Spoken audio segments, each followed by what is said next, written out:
Good morning, my brothers and sisters. Welcome to episode 75 in Be With Me. We're in chapter 16. It's the last chapter in the book of 1 Corinthians. And today we're going to receive Paul's response to a question that the Corinthians had. Now, they apparently gave Paul some sort of a list of questions or wrote him a letter or something, and they asked good questions. They asked about sex, and they asked about marriage, and they asked about people. And then they asked about money. So here's a little section, 4 verses, where he addresses their addressing the topic of money. This is from 1 Corinthians chapter 16, verse 1. Now concerning, he's referring to this letter or question that they had. Now concerning the collection for the saints, as I directed the churches of Galatia, so you also are to do. On the first day of every week, each of you is to put something aside and store it up, as he may prosper, so that there will be no collecting when I come. And when I arrive, I will send those whom you accredit by letter to carry your gift to Jerusalem. If it seems advisable that I should go also, they will accompany me.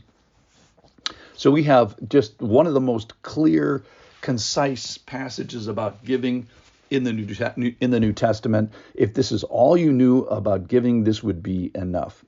So Paul is on his third missionary journey, and he is residing in Ephesus for a number of months, and he's writing back to the Corinthians who he met on the first, or the Christian on the second, and the third missionary journey. He's writing this letter sort of across the Aegean Sea. The Aegean Sea is the body of water that's between Greece, in the Mediterranean Sea, that's between Greece and the Macedonia Peninsula, and then the Asia mainland. So basically what we'd say is the difference between Greece and Turkey today. And it's probably 400 miles or so from Corinth to where he is in Ephesus. And that's in the direction. So if Paul's in Ephesus, Corinth is to his west, and to his east, twice or 3 times as far, is Jerusalem. So this money that's going to come to the poor saints in Jerusalem is going to have to go, more than 1,000 miles. So he's collecting, and this probably refers to Galatians chapter 2. He's going to refer to actually the people of Galatia, and what he told them is remember the poor in Galatians 2:10, and bear one another's burdens in a financial sense. So let's talk about giving, the nitty gritty of giving. First of all, it's directed in an orderly way, and sort of like not an optional. You are to do this, he says. So it's not.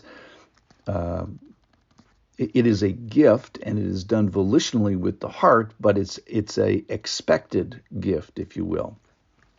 It's done in an orderly way. That is that Christian leaders are directing this giving. And in this particular case, it's Paul. But I would expect that if you go to church, I would expect to have giving be a part of your worship, and have it be led by certain people, and that money directed by certain people.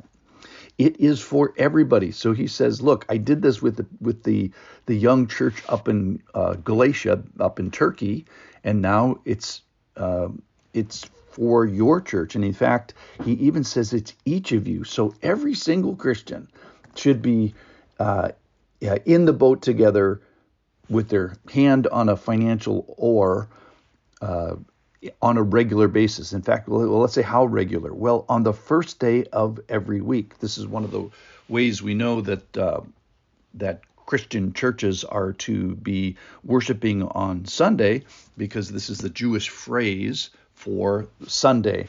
And so the worship day has changed from Saturday to Sunday, and as a part of your worship, giving should be a regular part of it. Now, today we can do that electronically, and we can do it by checks, and we can do it by cash. But the point is, it's to be done on a very regular basis. Every person, every Sunday, and every week. Now, it shouldn't be kind of a random thing like, oh, poof, I got to got to give on Sunday because they plan to do it here. You plan to put it aside on this day. So there's a mental process that goes into this, and then there's no surprises. So I'm just wondering about the guy with the sign that you may drive up to in your city, and I would ask this question: is there any good giving that's done outside of a car window to a guy with a sign?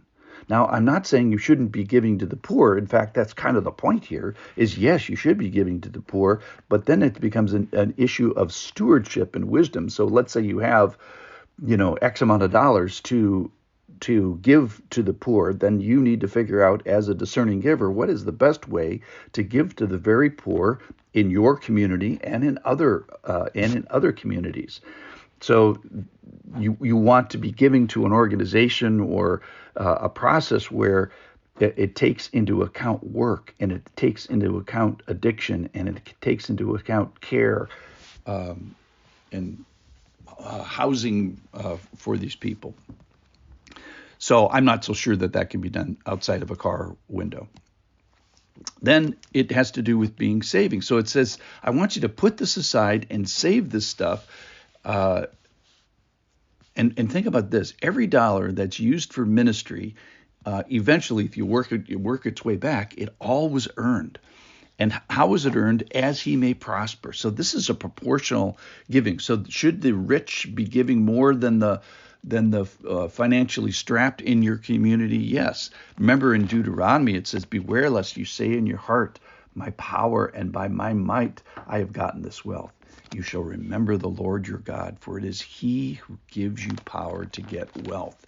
So remember, the Lord gave you the wealth and the abilities to get wealth beforehand. That's from Deuteronomy chapter 8.